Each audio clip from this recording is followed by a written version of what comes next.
ये एग्जिस्टेंस और लिमिट की कहानी आप सबको मालूम है, इसमें मैं नहीं जा रहा हूं, मैं सीधे क्वेश्चन पे आ रहा हूं। Left hand limit, right hand limit सब मालूम है ना। ध्यान रखना, वन साइडेड लिमिट भी अलाउड होता है। वन साइडेड लिमिट अलाउड होता है अगर दूसरी साइड पे फंक्शन एग्जिस्ट ही नहीं करता तो। ठीक है, जैसे रूट एक्स हो गया है ना। कोई आपसे बोले भाई limit extends to zero, limit extends to zero root x क्या होगा, तो ये रूट एक्स का लेफ्ट हैंड तो डिफाइंड ही नहीं है, जीरो से कम पे तो डिफाइंड ही नहीं है, तो इसकी हम केवल इसकी राइट हैंड लिमिट निकालेंगे, और जो राइट हैंड लिमिट होगी उसी को हम जो है रूट एक्स की टोटल लिमिट मानेंगे। तो वन साइडेड लिमिट आपकी अलाउड होती है, इसका ख्याल रखना है। ठीक है, क्लियर नाउ। चलिए, ये आपके पास डायग्राम बना हुआ है। अब आपको बताना कहां पे लिमिट एग्जिस्ट करेगी नहीं करेगी। जीरो पे, डायग्राम से बताना। जीरो पे वैल्यू कितनी है पहले ये बताओ। आपको ये चीज बतानी है, ये x equal to zero, what is the value, value क्या है, लेफ्ट हैंड लिमिट क्या है, राइट हैंड लिमिट क्या है। जीरो पे वैल्यू क्या है, जीरो पे वैल्यू है आपकी वन, ये वन आ गई। जीरो की राइट हैंड लिमिट क्या है, जीरो की राइट हैंड लिमिट है आपके पास कितनी, वन। जीरो की लेफ्ट हैंड लिमिट क्या है, लेफ्ट हैंड लिमिट फंक्शन है डिफाइंड नहीं है, not defined, does not exist कह लो, फंक्शन नॉट डिफाइंड लिखो, फंक्शन नॉट डिफाइंड। तो अब लिमिट, राइट हैंड लिमिट जो आएगी उसी को हम लिमिट मान लेंगे, तो लिमिट क्या होगी, लिमिट इसकी वन मान लेंगे। यहां पे वैल्यू और लिमिट सेम हो गई। चलिए वन पे आ जाइए। वन पे वैल्यू क्या है, वन पे तो गोला लगा हुआ है, तो वन पे वैल्यू ये रही वन, वन पे वैल्यू है वन, वन पे वैल्यू है वन। ठीक है, ओके। वन की लेफ्ट लिमिट क्या है, वन की लेफ्ट लिमिट देखो, लेफ्ट में कहा है, ये रहा ग्राफ, ये हाइट मतलब जीरो। वन की राइट हैंड लिमिट क्या है, राइट हैंड लिमिट पे ये रही हाइट, राइट हैंड पे यहां जा रही है, तो ये है आपका one, limit does not exist. चलिए अब इसी प्रकार से मुझे बताइए टू पे क्या होगा। टू पे वैल्यू देखिए, लेफ्ट राइट देखिए, बताइए। कॉपी में लिख लीजिए, फिर मैं यहां लिख रहा हूं, चेक करिए। टू पे वैल्यू क्या है, टू, जहां पे बोल्ड वो है वो वैल्यू लेनी है ना, ये टू की लेफ्ट लिमिट क्या है, वन, टू की राइट लिमिट क्या है, वन। ठीक है, लिमिट क्या हो गई, वन। देखिए वैल्यू एग्जिस्ट कर सकती है, लिमिट डज नॉट एग्जिस्ट हो सकती है ना। वैल्यू उससे अलग भी हो सकती है, लेकिन लिमिट वैल्यू के इक्वल वो जरूरी नहीं होती। ध्यान रखना, वैल्यू और लिमिट के बीच में कोई वो नहीं है, कहीं कहीं फंक्शन नॉट डिफाइंड है लेकिन लिमिट एग्जिस्ट करेगी। जैसे टू पे फंक्शन आपका, टू पे यहां पे तो नॉट डिफाइंड है, यहां डिफाइन हो गया जरूर, वैल्यू एग्जिस्ट करेगी, लेफ्ट और राइट मिल रही है, वैल्यू के इक्वल नहीं है, कोई दिक्कत नहीं। थ्री पे बताओ, थ्री पे क्या होगा, थ्री पे देखो, थ्री पे वैल्यू टू, थ्री की लेफ्ट हैंड लिमिट भी टू पे अप्रोच कर रही है, थ्री की राइट हैंड लिमिट भी टू पे अप्रोच कर रही है, लिमिट टू हो गई। यहाँ वैल्यू लिमिट से बराबर हो गई। तो ये पॉसिबल है कि वैल्यू लिमिट बराबर भी हो जाए, ये पॉसिबल है कि वैल्यू और लिमिट सेम ना हो। ठीक है, यही पॉसिबल है कि लिमिट सेम हो, वैल्यू के इक्वल ना हो, यही पॉसिबल है वैल्यू एग्जिस्ट करे, लिमिट एग्जिस्ट ना करे, यही पॉसिबल है कि वैल्यू एग्जिस्ट ना करे, लिमिट एग्जिस्ट करे। चलिए फोर पे आ जाइए, फोर पे क्या हो रहा बताइए जल्दी। फोर पे, फोर पे वैल्यू, बोल्ड गोला कहीं नहीं दिख रहा तो वैल्यू नहीं मालूम, नॉट डिफाइंड। फोर के लेफ्ट की लिमिट बोलो, फोर के लेफ्ट की लिमिट हाइट क्या जा रही है, वन। फोर की राइट हैंड लिमिट हाइट क्या जा रही है, वन। तो वैल्यू नहीं मिल रही लेकिन लिमिट मिल रही है, लिमिट वन है। फाइव पे बोलो, फाइव पे वैल्यू कहां जा रही है, लिमिट कहां जा रही है, लेफ्ट हैंड लिमिट, वैल्यू तो नहीं है, वैल्यू इंफिनिटी नहीं हो सकती, not defined. Left hand limit yes infinity की तरफ भाग रही है, और ये तो राइट हैंड लिमिट क्या, फंक्शन नॉट डिफाइंड। ठीक है, हम लिमिट कहेंगे डज नॉट एग्जिस्ट। ध्यान रखना कि नॉर्मली हम कहते हैं कि लिमिट हमारी फाइनाइट होनी चाहिए इन नॉर्मल सेंस, लेकिन बहुत बार हम ये भी कहेंगे कि limit extends to zero, limit extends to zero 1/x² हमारा इंफिनिटी, इंफिनिटी को डिफाइन ही ऐसा किया गया। लिमिट जब x की तरफ जीरो की तरफ जाएगा तो फंक्शन कहां जाएगा, इंफिनिटी की तरफ जाएगा। ठीक है, इस चीज को ध्यान रख लें। देखिए ये थोड़ा सा है कि जो पुरानी बुक से हैं, पुराने राइटर हैं, वो इंफिनिटी को एज ए अप्रोचिंग मानते हुए लिमिट कंसिडर कर लेते थे। जैसे 1/x² का मैं ग्राफ बनाऊंगा, इसकी बात कर रहा हूं, limit extends to zero 1/x², इसको हम इंफिनिटी लेते हैं। क्यों लेते हैं वो समझो। लेफ्ट से ग्राफ ये भागा, राइट से ग्राफ ये भागा, तो जैसे जैसे हम जीरो पे लेफ्ट या राइट से अप्रोच कर रहे हैं, वैसे वैसे हमारी फंक्शन की वैल्यू कहां अप्रोच कर रही है, बोलो, इंफिनिटी की तरफ अप्रोच कर रही है। तो हम कहते हैं कि भाई जब हम x जीरो पे अप्रोच कर रहे हैं तो फंक्शन इंफिनिटी पे अप्रोच कर रहा है। तो यहां पे इंफिनिटी ऐसा डिफाइन किया गया है, बट नॉर्मली लिमिट को इंफिनिटी हम कंसीडर नहीं करते नए बुक्स वालों के हिसाब से। ठीक है, क्लियर। हम लिमिट को फाइनाइट मानते हैं कि लिमिट फाइनाइट आनी चाहिए। ठीक, लेकिन लेफ्ट राइट दोनों इनफाइनाइट है तो हम लिमिट को इनफाइनाइट भी लिख देते हैं। अब इसमें अब वो क्या मान रहा है नहीं मान रहा, भाई वो क्वेश्चन के ऊपर डिपेंड करेगा, या जो पर्सन है उसके ऊपर डिपेंड करेगा। अब IIT वाला क्या मांगेगा वही समझे। अप्रोचिंग के हिसाब से इंफिनिटी लिमिट लेने में कोई परेशानी नहीं है, क्योंकि दोनों तरफ से अप्रोच कहाँ हो गया, आप इंफिनिटी पे अप्रोच कर गए। चलिए इसका जल्दी से लिमिट निकाल के दीजिए, बहुत सिंपल है, साथ साथ डायग्राम भी बना लीजिएगा। लिमिट फटाक से एक्सटेंड्स टू 4f(x) एग्जिस्ट करता है कि नहीं करता। अरे इसमें तो कुछ नहीं करना यार, x की वैल्यू 4 से बड़ी लूंगा, right left, left hand right hand limit को पूरा लिखने की बहुत जरूरत नहीं है, बहुत क्लियर समझ में आ जाता है। क्या ये बताओ, राइट हैंड लिमिट बोलो, 4 से थोड़ी सी बड़ी वैल्यू ले लो, 4.001 यहां पुट करूंगा तो √0.001, तो जीरो की तरफ अप्रोच कर गया। लेफ्ट हैंड लिमिट लेता हूं, x की वैल्यू 4 से कम वैल्यू 3.999 यहां पुट करके माइनस करूंगा तो फिर ये जीरो की तरफ अप्रोच कर गया। वैल्यू तो डज नॉट एग्जिस्ट, वैल्यू है ही नहीं, नॉट डिफाइंड। तो लिमिट एग्जिस्ट कर रही है, वैल्यू नहीं वहां, इक्वल टू के है ही नहीं। ठीक है, अरे क्लियर हुआ।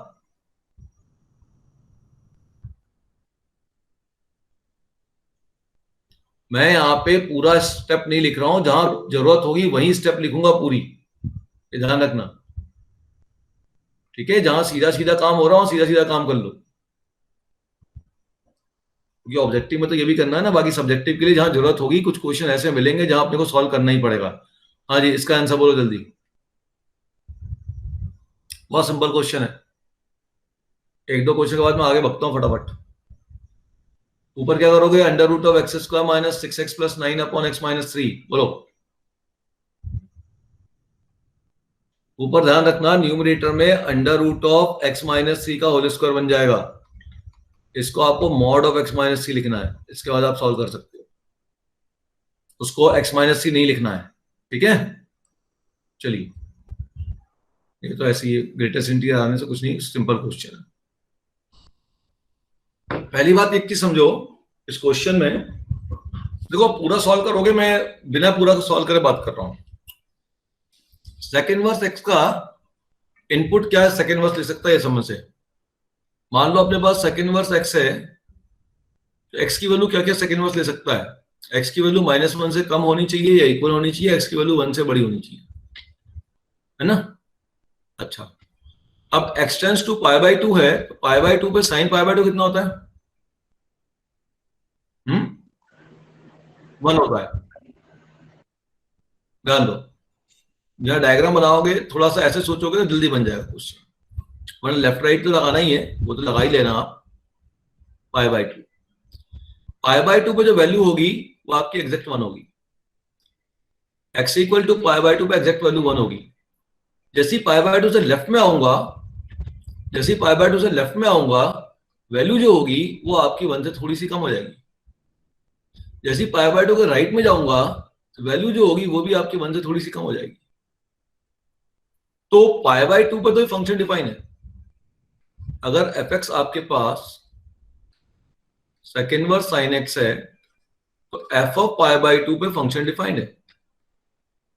Second verse sine pi by 2, तो second verse sine pi by 2 की वैल्यू एग्जैक्ट 1 है और सेकेंड वर्स 1 सेक के एंगल की वैल्यू 1 होती है। बोलो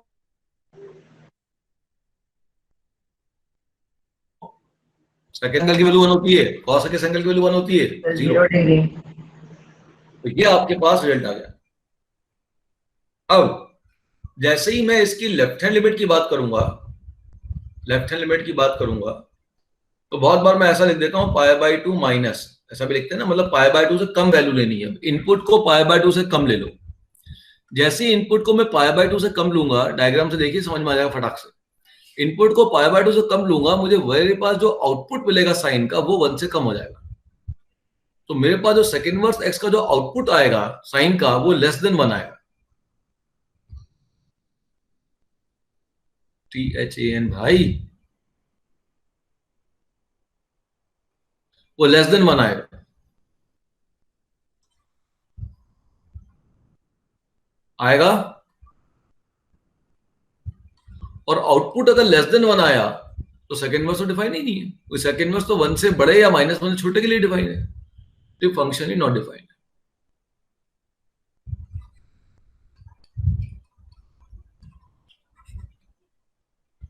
उसी प्रकार से अगर आप राइट हैंड लिमिट निकालोगे तो फिर देखो ध्यान से, सेम कहानी होगी। एफ ऑफ पाई बाय 2 जब प्लस लोगे तो फिर देखो ध्यान से, जैसे ही प्लस पे जाऊंगा तो फिर वैल्यू 1 से कम हो जाएगी, फिर सेकेंड वर्स की वैल्यू हो जाएगी, फिर वो लेस देन 1 हो जाएगी। और लेस देन 1 पे सेकेंड वर्स डिफाइन नहीं होता, फिर फंक्शन नॉट डिफाइन हो गया। तो यहां पे फंक्शन की वैल्यू तो मिल रही है लेकिन left hand right hand limit exist नहीं कर रही। ठीक, क्लियर? नोट कर लो इसको।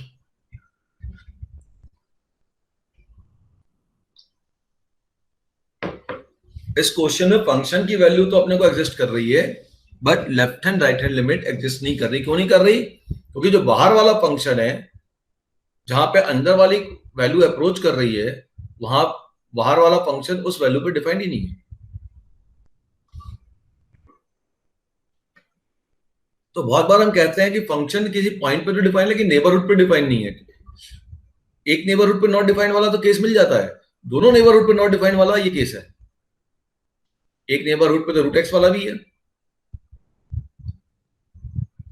ठीक है, चलो साइन 1 अपॉन एक्स, इसको देखो।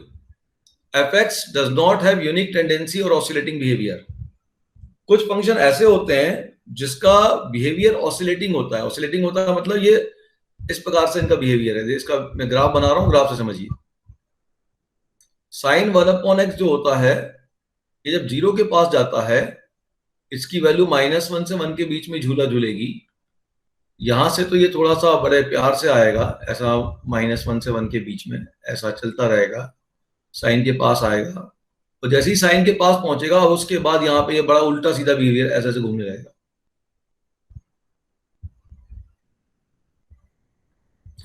ठीक है, इसका एग्जैक्ट ग्राफ देखना है तो आप उसमें नेट पे देख लेना, आपको मिल जाएगा। क्योंकि ग्राफ यहाँ बना पाना हमारे लिए संभव नहीं है भाई। ऐसा होगा, ये दोनों ग्राफ जो है जीरो, ये -1 से 1 के बीच में जैसे 0 के पास पहुंचोगे बहुत तेजी से ये घूमेंगे, इधर बहुत तेजी से घूमेंगे इसके बीच में। ठीक है, लेकिन ये किसी एक पॉइंट पर अप्रोच नहीं करेंगे। इसे हम कहते हैं ऑसिलेटिंग बिहेवियर, ऑसिलेटिंग फंक्शन है। Sine 1 upon x oscillating function है। ठीक है, क्लियर? क्लियर होगी बात?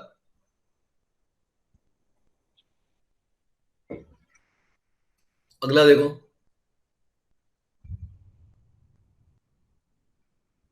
ये फ्रैक्चर पार्ट में तो कोई दिक्कत नहीं है। एक्स टेंड्स टू 1 पे क्या होगा बताओ? राइट हैंड लिमिट क्या होगी इसकी? कैसे निकालोगे? एक तरीका ये हो गया कि आप फ्रैक्चर पार्ट को एक्सप्रेस कर दो x minus greatest integer x में, है ना। अब 1 प्लस है, अब 1 प्लस निकाल लो, राइट हैंड लिमिट क्या हो जाएगी, राइट हो जाएगी limit x tends to 1 plus, 1 plus मतलब 1 से थोड़ी सी बड़ी वैल्यू, वेरिएबल में मत रखना, अब यहाँ पे रखना, x तो x ही रहेगा, 1 से थोड़ी सी बड़ी वैल्यू 1.001 का ग्रेटेस्ट इंटीजर 1, तो x माइनस 1 हो गया। लेफ्ट हैंड लिमिट निकाल दो, लेफ्ट हैंड लिमिट क्या हो जाएगा, limit x tends to 1 minus, अब यहाँ पुट कर दो, ठीक है। अच्छा अब देखो ये 1 प्लस है, तो जब मैं 1 पुट करूंगा यहाँ पे x की जगह, तो 1 माइनस 1, ये पूरा सॉल्व करो, 1 बचा हुआ ना यहाँ रखना, तो ये 1.00001 माइनस 1, ये ऑटोमेटिक हो गया 0.0001, मतलब कहाँ बन गया, 0 बन गया। लेफ्ट पे आ जाओ, लेफ्ट में हो गया x माइनस, और ये हो गया आपके पास greatest integer of point left, मतलब 0.99999999, और 0.9999 का ग्रेटेस्ट इंटीजर कितना होता है बेटा, 0 होता है, तो हो जाएगा limit x tends to 1 minus x बचा, 1 माइनस मतलब फिर 0.99999999, तो कहां पे अप्रोच कर गया, 0.9999 1 पे अप्रोच कर गया। तो ग्रेटेस्ट फ्रैक्शनल पार्ट की ध्यान रखना, 1 पे राइट हैंड लिमिट 0 है, लेफ्ट हैंड लिमिट 1 है। ग्राफ देख लेते हैं, ग्राफ आ गया तो बहुत जल्दी बन जाएगा। ये 1 क्लियर, देखो 1 की राइट हैंड लिमिट 0 है, 1 की लेफ्ट हैंड लिमिट 1 है, ठीक है, क्लियर, कोई डाउट। चलो ये तो क्वेश्चन गलत है, ये क्वेश्चन गलत लिख दिया, ऊपर साइन आएगा, ये तो हमने क्लास में ले चुका हूं, sine mod x upon x greatest integer, है ना, ले लिया था ना, याद आ गया, ग्रेटेस्ट इंटीजर के अंदर साइन एक्स अपॉन एक्स आ गया, ठीक, मॉड आ गया, दो केस बनाने पड़ेंगे, जब राइट हैंड लोगे तो प्लस एक्स हो जाएगा, लेफ्ट हैंड लोगे तो माइनस ऑफ एक्स हो जाएगा, ठीक है, तो बना सकते हो इसको, उसमें कोई दिक्कत नहीं आएगी। आइए बढ़ते हैं, चलिए फटाफट बताइए, इसमें कुछ मैं टिक कर रहा हूं, उनके आंसर बताइए। फर्स्ट का आंसर बहुत सारा है इसलिए कुछ टिक कर देता हूं, फर्स्ट का आंसर बोलो, फिर फोर्थ का, फिफ्थ का, क्लियर नहीं है क्या क्लियर नहीं सर, उन्होंने वहां पर लिखा है एक बार जीआईएफ बनाया, फिर दूसरी बार उन्होंने फ्रैक्शनल पार्ट पार्ट, बनाया, हाँ तो सर एक्चुअल में फ्रैक्शनल पार्ट है वो या जीआईएफ है? ये जीआईएफ है, ये फ्रैक्शनल पार्ट है, अरे कॉमा लगा भाई बीच में, मैं क्वेश्चन लिख देता हूँ, वैसे दिक्कत है तो, limit n tends to infinity greater, sorry n, क्या लिखा, दिमाग में कुछ और ही चल रहा है मेरे, limit x tends to n greatest integer x, एक क्वेश्चन है, और दूसरा क्वेश्चन है लिमिट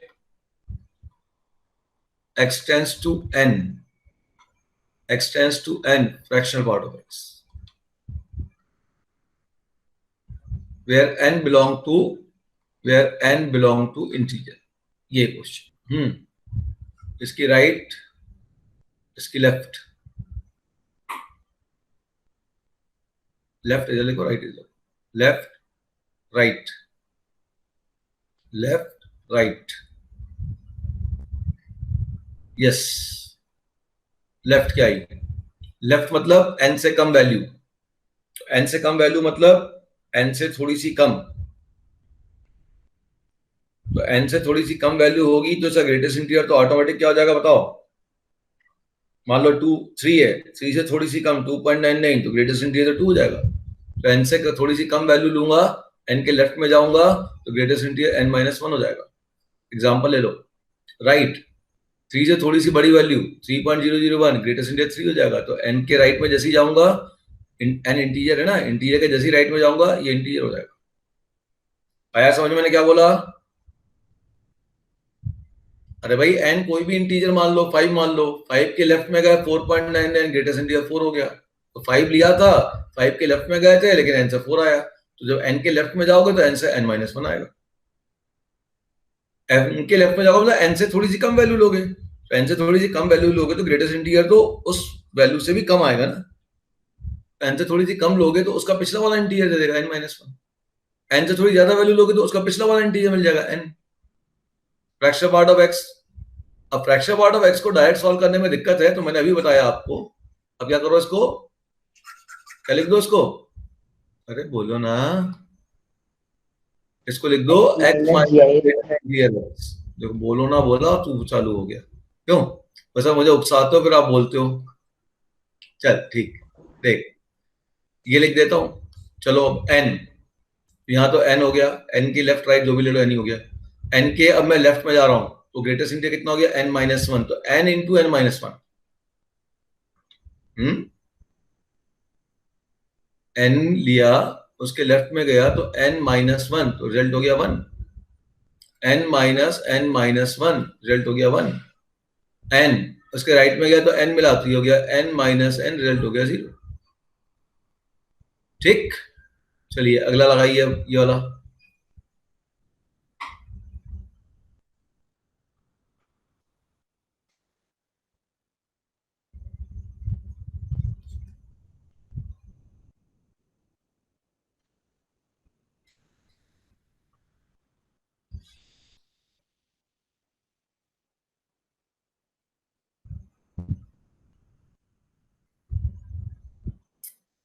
क्या हुआ इसका, इसकी लेफ्ट राइट बताओ, लेफ्ट राइट,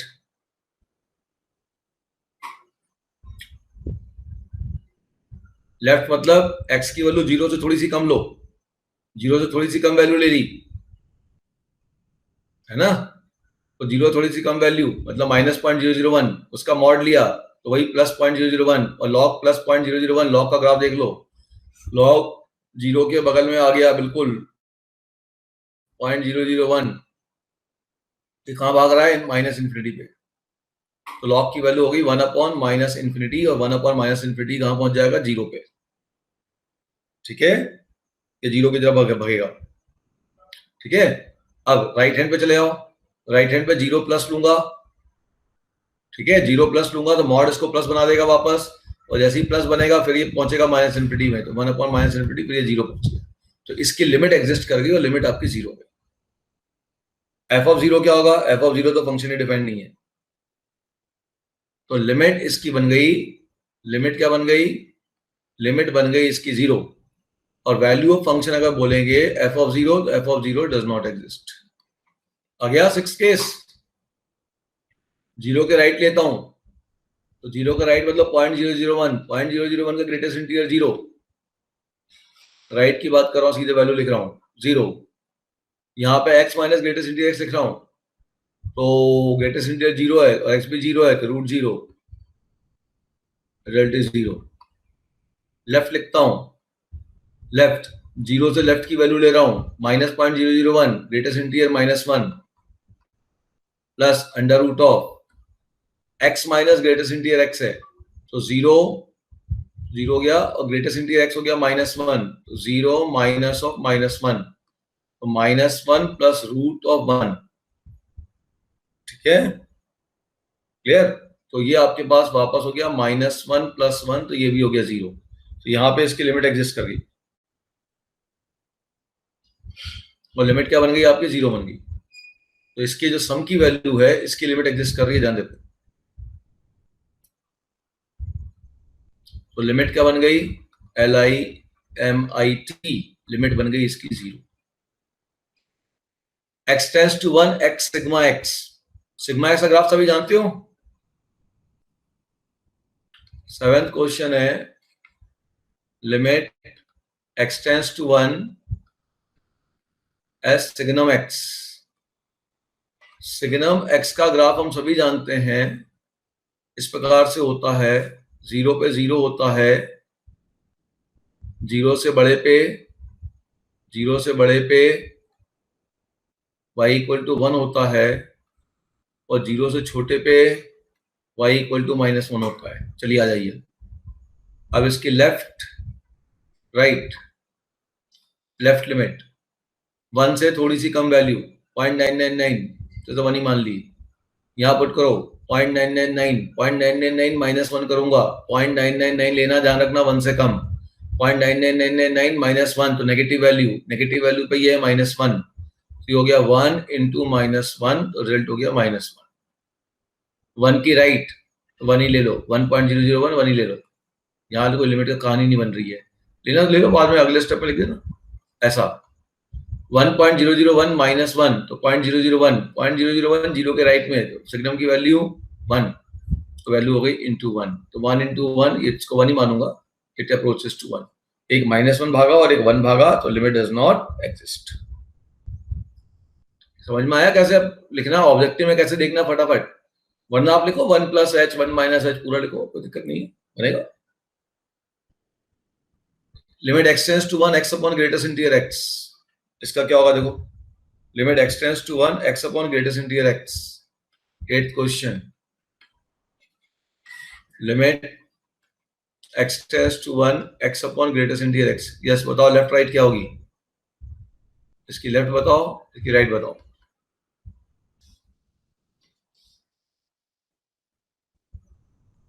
वन की राइट मतलब 1.001 अपॉन 1.001 का ग्रेटेस्ट इंटीजर, 1.001 का ग्रेटेस्ट इंटीजर 1, ये भी अप्रोक्सीमेटली 1 अपॉन 1 इज 1। 1 की लेफ्ट,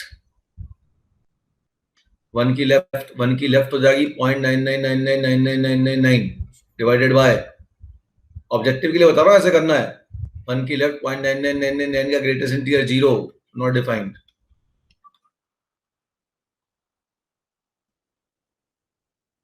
एक 1 एक नॉट डिफाइंड हो गया, ठीक है। चलो आगे बढ़ते हैं। ऐसे जनरली नहीं आता कि आपको ग्राफ दे दिया, ग्राफ से फंक्शन पता करो, ग्राफ से फंक्शन ही पता करना है, फंक्शन दिया ग्राफ बनाना है, sketch the graph, F x दिया है, एफ का ग्राफ क्या होगा वो आप पता कर सकते हो, और डबल एस का ग्राफ क्या होगा वो आप पता कर सकते हो। फंक्शन से डिफरेंशियल और उसके डबल डिफरेंशियल का ग्राफ पता किया जा सकता है, उल्टा सोचा जा सकता है।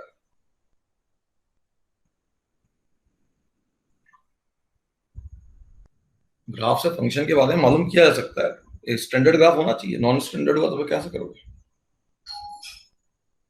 सर वही नॉन स्टैंडर्ड को कुछ कैलकुलस अप्रोच से कर सकते हैं क्या, फंक्शन बना दें?